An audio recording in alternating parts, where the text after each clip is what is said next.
नमस्कार, प्राइम समाचारमा स्वागत छ। म सरोज कोइराला। सुरु गरौँ अहिलेसम्मका प्रमुख समाचारबाट।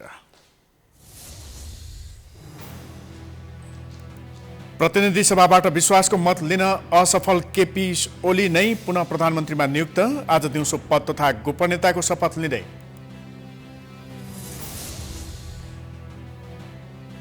आज कोरोना कहर बीच मुस्लिम धर्मावलम्बीहरूले ईद पर्व मनाउँदै राष्ट्रपति, प्रधानमन्त्री र दलका नेताहरूबाट शुभकामना व्यक्त। मनसुन सक्रिय भएसँगै पहाडी जिल्ला पर्वतमा पहिरोको जोखिम उच्च। ठुली पोखरी रामचेका 14 घर परिवार सुरक्षित बासको खोजीमा। इजरायलले प्यालेस्टाइनी हमास समूहमाथि लक्षित गाजामा गरेको हवाई आक्रमण रोकिएन। जवाफी कारबाही स्वरूप इजरायली सहरमा समेत रकेट आक्रमण। र प्रिमियर लिग फुटबल अन्तर्गत गैरातीको खेलमा लिभरपुलबाट म्यान्चेस्टर युनाइटेड 4-2 गोल अन्तरले पराजित। एस्टन विल्ला र एभर्टनले खेले गोलरहित बराबरी।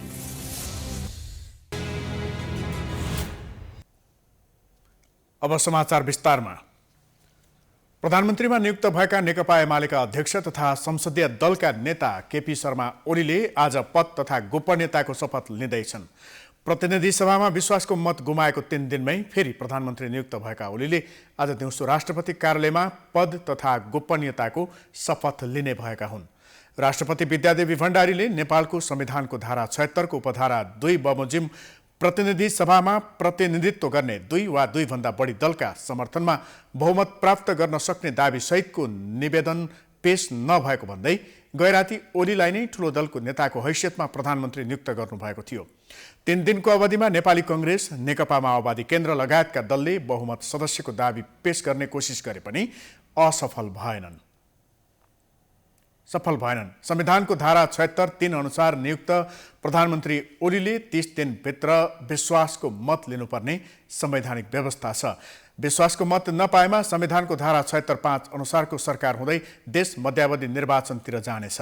यद्यपि ठूलो दलको नेताको हैसियतमा प्रधानमन्त्री भए पनि ओलीले प्रधानमन्त्री भएपछि जनता समाजवादीको महन्त राजेन्द्र पक्षका सांसदलाई मन्त्रीमण्डलमा सहभागी गरेर बहुमतको सरकार बनाउने प्रयास जारी रहेको बताइएको छ। प्रतिपक्षीको भूमिका समेत राम्रोसँग निभाउन नसकेको आरोप खेप्दै आएको कांग्रेस पछिल्लो समय प्रधानमन्त्री ओली विरुद्धको वैकल्पिक सरकारको नेतृत्वमा हानाथाप रह्यो। एमालेका नेपाल खनाल पक्षमा सांसदले राजीनामा नदिँदा र सिंगो जसपाको साथ नपाउँदा माओवादी केन्द्रको बैशाखी टेकेर सत्तामा उदाउने सभापति देउवाको चाहना तत्काललाई अधुरो बनेको छ।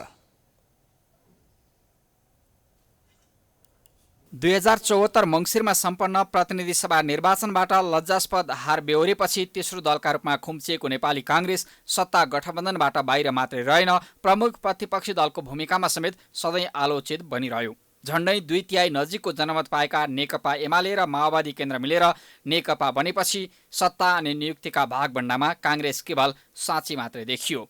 तात्कालीन नेकपा भित्रै प्रतिपक्षीका रूपमा प्रचण्ड नेपाल समूह सक्रिय भएर राजनीतिक खिचातानी सुरु भएपछि पनि नेपाली कांग्रेसले जनजीविका र राजनीतिक सरकारका विषयमा खबरदारी सुरु गर्यो। तर प्रचण्ड नेपाल पक्षले नै खेलेको प्रतिपक्षी भूमिकाका कारण यहाँ पनि नेपाली कांग्रेसको दबाव फिक्का देखिएको थियो।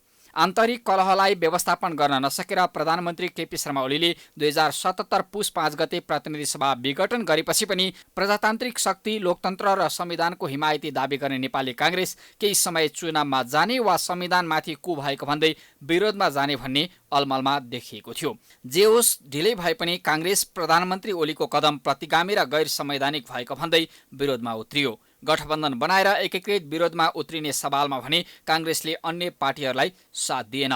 संवैधानिक इजलासको फागुन 11 को फैसलाबाट प्रतिनिधि सभा पुनर्स्थापना मात्रै भएन, फागुन 23 गते एमाले र माओवादी केन्द्रलाई पुरानै अवस्थामा फर्काउने अर्को फैसला आएपछि नेपालको राजनीति नयाँ कोर्समा परिणत भयो।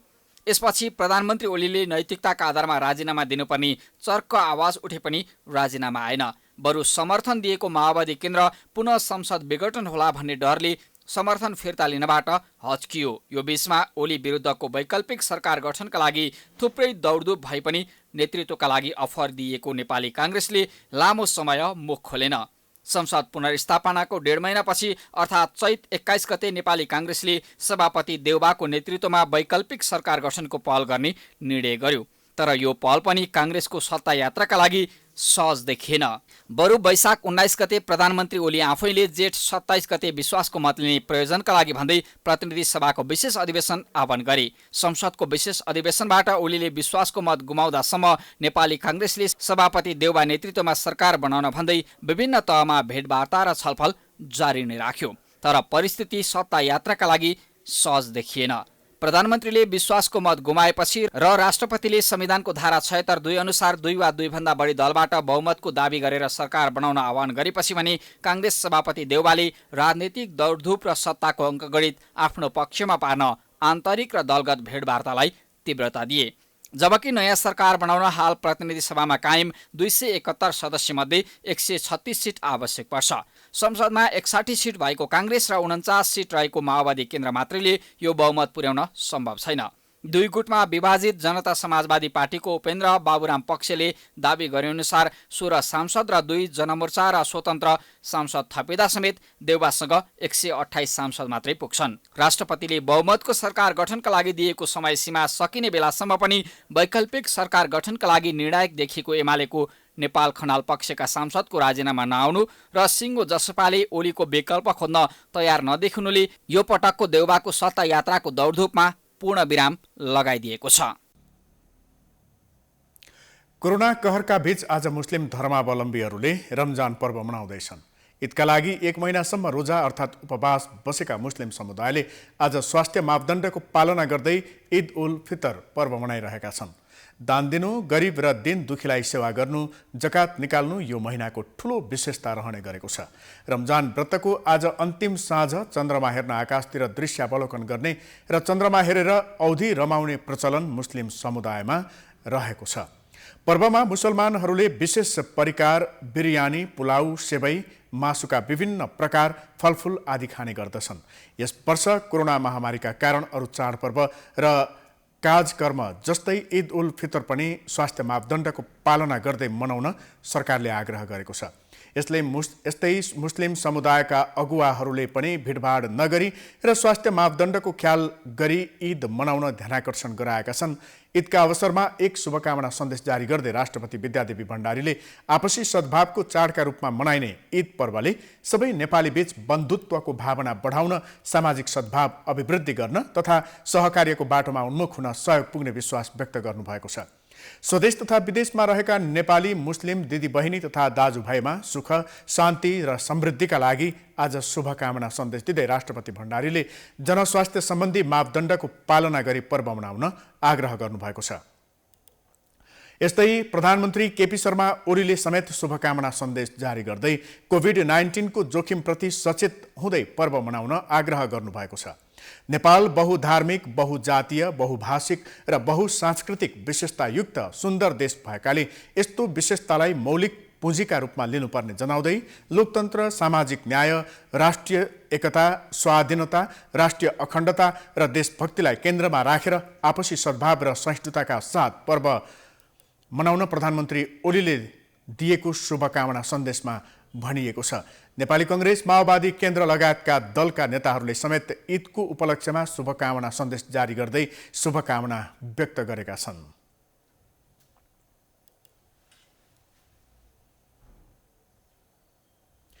समाचारको सिलसिला जारी छ, हामी विश्रामपछि आउँछौँ।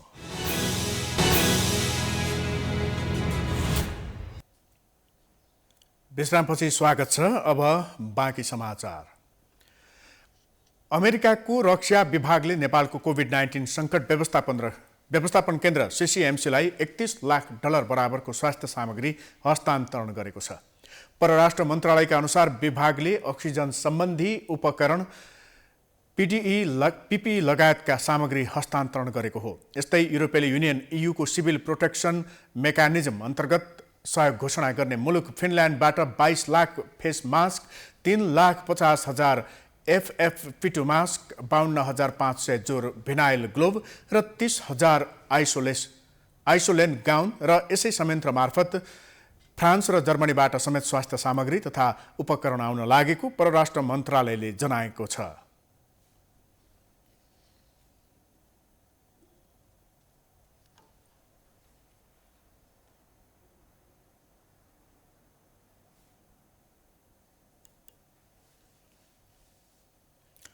मनसुन सक्रिय भएसँगै भारी वर्षाका कारण पहाडी जिल्ला पर्वतमा पहिरोको जोखिम बढेको छ। यो वर्ष अघिल्ला वर्षभन्दा मनसुन छिटो र बढी सक्रिय भएको छ। अविरल वर्षाका कारण पहाडी क्षेत्रका स्थानीय पहिरोको त्रासमा रहेका छन्। पर्वतको ठुली पोखरी रामचेका 14 घर परिवार पहिरोको उच्च जोखिममा भएपछि सुरक्षित बासको खोजीमा हिँडेका छन्। एक रिपोर्ट। विगत 5 वर्षदेखि ठुली पोखरी रामसेका 14 घर परिवार पहिरोको उच्च जोखिममा छन्। पहिरोको जोखिम बढेपछि स्थानीयले बस्ती स्थानान्तरणको माग गर्दै आएका छन्, तर स्थानीय तहले सुरक्षित स्थानको व्यवस्थापन नगर्दा बस्ती जोखिममा परेको हो। 2074 साल श्रावण महिनामा अविरल वर्षासँगै झरेको पहिरोले 7वटा भौतिक संरचनामा क्षति पुर्याएको थियो। गाउँ माथिको खोल्सीमा आएको बाढीमै मिसिएर पहिरो खस्न थालेपछि गाउँ जोखिममा परेको हो। घरको आँगन पहिरोले बग्ने, करिसाबारीमा ठूला पानीका मुहान फुट्ने, विभिन्न ठाउँमा ठूला ढुङ्गा बग्ने हुँदा रामसे र रामसे मुनिका स्थानीय जोखिममा परेका हुन्। 2 घर पहिरोका कारण बस्ने अवस्था नभएपछि ऋणधन खोजेर नजिकै सरेका छन्। पानी परेपछि पहिरो जाने त्रासमा स्थानीयहरू रातभर जागराम बस्ने गरेका छन्। जोखिममा पनि छन्। हामी यहाँ बर्खा बस्दैनौँ। हामी स्कुलैमा हो, जहिलेसुकै स्कुलैमा बसिराखेका हुन्छौँ। अनि हिउँद लाएपछि आएर यहाँ घर सर्ने हेर्ने, अनि त्यहाँबाट बस्ने अरिन्छ। यही नि हो बाबु। अब देख्नु हो, यहाँ आँखाले पनि देख्नु हो। अब कर्साडा यत्रा मूल उठ्छन्। पानी परेपछि यहाँ कताडा आउँछ, कताडा भित्र छिरेर आउँछ। कमेरे माटो छ, लुरु बगिराखेको हुन्छ। अनि हामीलाई धेरै डर छ यहाँ। रामसेका स्थानीयले बस्ती स्थानान्तरणको माग गर्दै पटक पटक विभिन्न निकायमा निवेदन दिँदै आएका छन्, तर 10 थान तिरपाल बाहेक स्थानीयले कुनै राहत तथा अनुदान पाउन सकेका छैनन्। बस्ती जोखिम भएसँगै स्थानीय सरकारसँग पानीको भल तर्काउन पाइपको माग गरे पनि सुनवाई नभएको स्थानीयको गुनासो छ। उक्त स्थानमा वर्षौंदेखि पहिरो खसिरहेकाले जोखिम बढिरहँदा पनि पहिरो रोकथामका लागि जिल्ला स्तरबाट कुनै पहल नभएको स्थानीयको भनाइ छ। बाँच्ने हो कि मर्ने थाहा छैन। नगरपालिकालाई निवेदन दिएको पनि 2 महिना भइसक्यो, केही वास्ता गरेको छैन। अब हामी मर्ने हो कि बाँच्ने हो, तपाईँको जिम्मेवारी, तपाईँ नै हुनुहोस्। त्यस क्षेत्रका स्थानीय रात दिन पहिरोले घर बगाउने त्रासमा बस्दै आएका छन्। बस्ती नै जोखिममा परेको निवेदन स्थानीय तहमा पुगे पनि स्थानीय सरकार बेखबर जस्तै बनेको छ। मनसुन सुरु भएको केही दिनमै पर्वतको दुर्लुङमा पहिरोले ठूलो क्षति पुर्याएको छ। पहिरोका कारण वर्षेनी दर्जनौंले ज्यान समेत गुमाउने गरेका छन्, तर स्थानीय सरकारले पहिरो नियन्त्रण तथा बस्ती स्थानान्तरणमा कुनै चासो दिएको छैन। प्राइम टाइम्स टेलिभिजनका लागि पर्वतबाट सन्तोष कुमारको रिपोर्ट। समाचारको सिलसिला जारी छ। हामी विश्रामपछि आउँछौँ। बाँकी समाचारको साथमा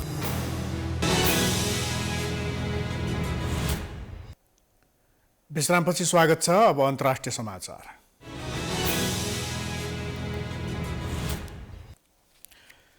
इजरायलले प्यालेस्टाइनी हमास समूहमाथि लक्षित गर्दै गाजामा हवाई आक्रमण गरिरहेको छ, जसका कारण गाजा क्षेत्र युद्ध मैदान जस्तै भएको छ। हमास समूहले पनि जवाफी कारबाही स्वरूप इजरायली शहरमा रकेट आक्रमण गरेको छ। हालसम्म आक्रमणमा 70 भन्दा बढी प्यालेस्टाइनीको मृत्यु भएको हमासको स्वास्थ्य मन्त्रीले जनाएका छन्। यता इजरायलले प्यालेस्टाइनमाथि आक्रमण गरिरहँदा विश्वका केही शहरमा इजरायल विरुद्ध प्रदर्शन भइरहेको छ। लन्डन, न्युयोर्क, काबुल लगायतका शहरमा इजरायलको विरोधमा प्रदर्शन भएको हो। जेरुसलममा रहेको अल अस्का मस्जिदमा इजरायली सुरक्षाकर्मीले प्यालेस्टाइनी नागरिकमाथि दमन गरेपछि हाल दुवै देशबीच युद्धको अवस्था सिर्जना भएको छ। प्रदर्शनमा उत्रिएकाहरूले स्वतन्त्र प्यालेस्टाइन, इजरायल आतंककारी हो लगायतका प्लेकार्ड र नारासहित विरोध गरिरहेका छन्।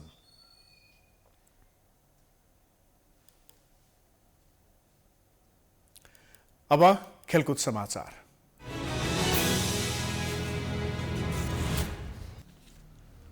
प्रिमियर लिग फुटबल अन्तर्गत प्रतिनिधि सभाबाट विश्वासको मत लिन असफल केपी ओली नै पुनः प्रधानमन्त्रीमा नियुक्त। आज दिउँसो पद तथा गोपनीयताको शपथ लिँदै। आज कोरोना कहर बीच मुस्लिम धर्मावलम्बीहरूले ईद पर्व मनाउँदै राष्ट्रपति, प्रधानमन्त्री र दलका नेताहरूबाट शुभकामना व्यक्त। मनसुन सक्रिय भएसँगै पहाडी जिल्ला पर्वतमा पहिरोको जोखिम उच्च। ठुली पोखरी रामचेका 14 घर परिवार सुरक्षित बासको खोजीमा। इजरायलले प्यालेस्टाइनी हमास समूहमाथि लक्षित गाजामा गरेको हवाई आक्रमण रोकिएन। जवाफी कारबाही स्वरूप इजरायली शहरमा समेत रकेट आक्रमण। नमस्कार।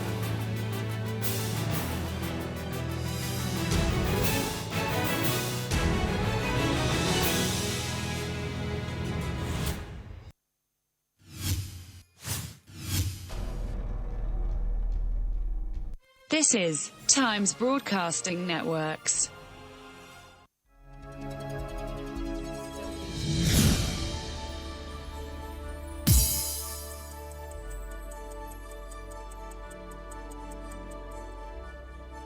Now you are watching Prime Times.